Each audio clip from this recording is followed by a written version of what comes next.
Hi everyone and welcome back. Today I'm going to dive into a topic that's not just buzzworthy but genuinely informative, and it's important for the future of medicine and you as a future doctor and dentist, and that's artificial intelligence in healthcare. If you're applying to medical school or dental school, you need to be able to understand this issue and be able to discuss it should it come up in your forthcoming interviews. You need to display a degree of confidence, understanding, and also be able to critically evaluate it should it come up in an interview question. Your future as a doctor or a dentist isn't just about stethoscopes and drilling machines. It's also about algorithms. It's also about technology. So let's break it down.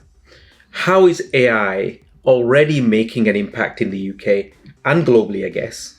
And what does it mean for your future as a doctor, as a dentist? So AI as a co-pilot, where is it used now? Well, the important thing to understand here is that AI isn't here to replace you. It's here to be, I guess, like an efficient assistant, a co-pilot, to help us in our tasks. It hopefully will help us to excel in the service we provide.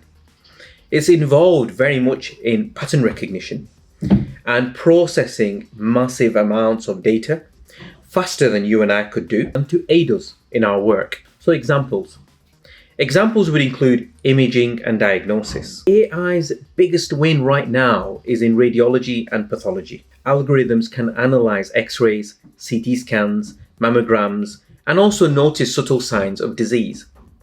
When I talk about scans, do not dismiss how important that is in dentistry also. The profession is very much dependent on x-ray imaging, scan imaging, and of course, as I'm sure you'll know, 3D imaging of the oral cavity. Something that's just not been possible historically by humans alone. There's also predictive analysis.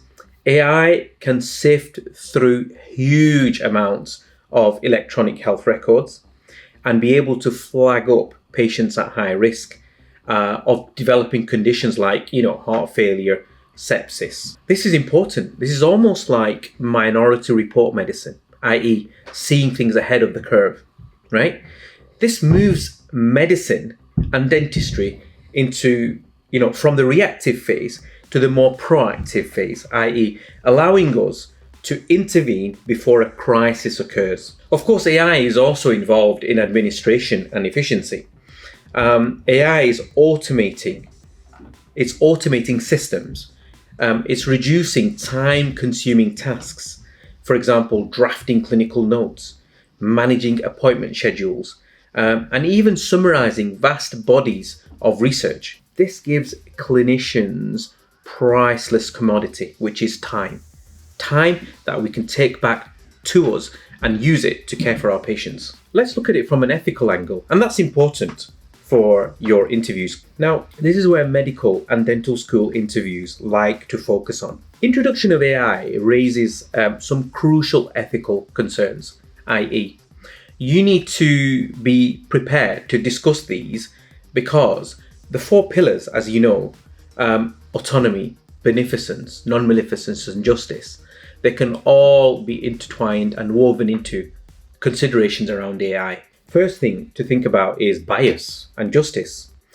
AI is, of course, trained on data.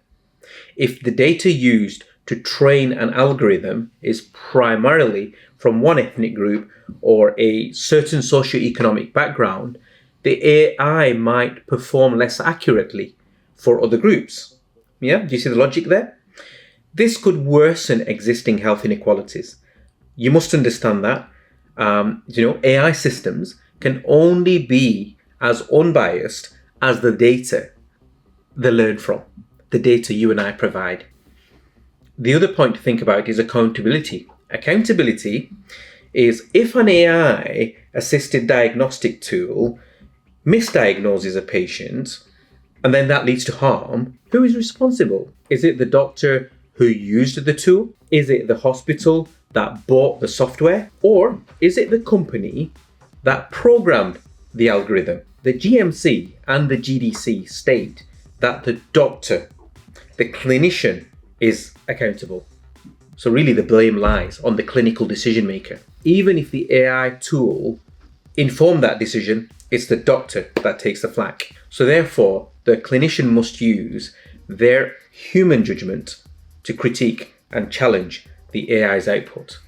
That's very important. The third consideration you must have is patient trust and autonomy. Will patients trust a diagnosis or a treatment plan suggested by a machine? How do we ensure informed consent? When a patient's data is being used to train the system, or when the AI, is a black box, isn't that hard to explain to the patient? So your role as a future clinician will be to use AI transparently while maintaining empathy and communication. You, the human connection that you bring, will remain essential. Your future role here. So what does this mean for you? You, the aspiring clinician. You're not expected to become a computer scientist, but you are expected to be AI literate. You'll be a translator. You'll need to understand the outputs of AI, critique their limitations, and explain the technology's advice to your patients in a simple, more understandable language using empathy. There will always be a focus on human skills, i.e. you. As AI takes over the mechanical pattern-based tasks, the unique human aspects of medicine, empathy, ethical reasoning, complex communication, and leadership, it will become even more critical. And that's you. These are the skills that medical schools and dental schools are looking for. It's important not to perceive AI as simply a threat. We need to be critical, but we need to understand what it is. A powerful tool that will ultimately give you, the future clinician, the ability to practice higher quality, more personalized healthcare. Focus on developing your ethical reasoning and your compassionate communication, because these are the skills that no AI, no algorithm can ever replace. I hope you found this video helpful. Please, like, subscribe to our channel, have a look at our website for more hot topics and important information. Thank you.